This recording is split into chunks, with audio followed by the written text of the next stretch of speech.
నన్ను ఎవరు ముట్టుకున్నారో ముందుకు రండి.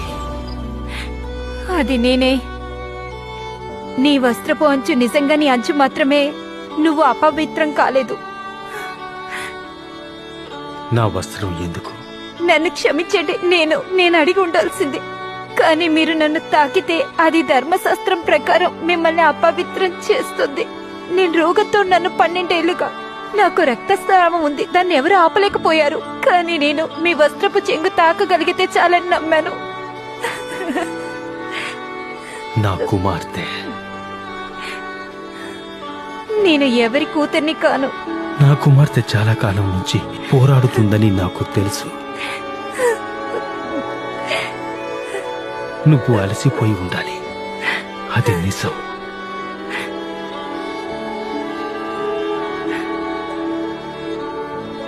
సమాధానముతో వెళ్ళము.